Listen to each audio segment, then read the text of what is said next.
Merci beaucoup. Monsieur le Président Macky Sall, secrétaire général, Excellences, collègues, je voudrais me joindre à ceux qu'on remerciait le secrétaire général Ban Ki-moon et le président Macky Sall pour le leadership dont vous avez fait preuve sur cette question cruciale de l'adaptation au changement climatique.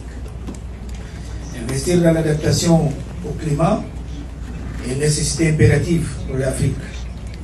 Ce n'est pas un simple avantage, c'est une obligation.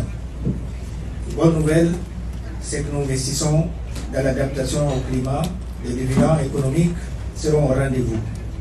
La mauvaise nouvelle, c'est que nous n'investissons pas assez et mettons aussi en péril nos acquis en matière de développement.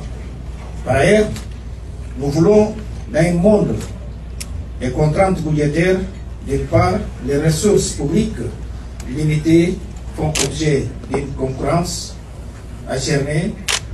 D'une part, nombreuses nations africaines sont en situation de surendettement. Alors, que faire maintenant? Il y a trois messages clés. Le premier, la planification essentielle. En Guinée-Bissau, nous avons mis en place des cadres nationaux complets de planification pour l'adaptation. Ceci servant la base des priorités d'investissement solides. Le deuxième, lié à la planification au financement. C'est là que le programme d'accélération de l'adaptation en Afrique a été d'une grande aide. Nos projets de développement doivent être épreuve de climat. Il n'y a pas d'alternative. Dans mon pays, c'est la même chose sur l'ensemble du continent.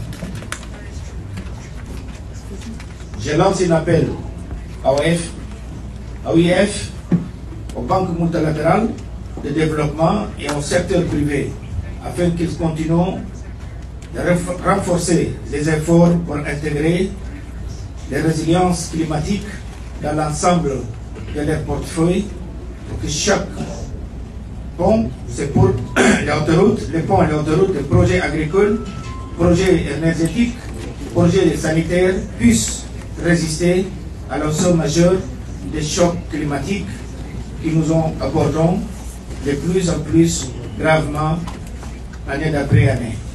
Troisième, les meilleures formes d'adaptation consistent à réduire l'empreinte carbone.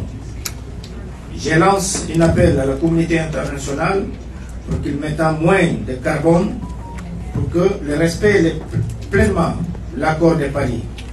Le temps passe, comme soulignant le secrétaire général Ban Ki-moon, 1,5 degrés, c'est l'arrivée demain de 2030. C'est demain et nous, en Afrique, que nous avons pollué moins de 4% d'émissions mondiales et qui payons les prix les plus élevés.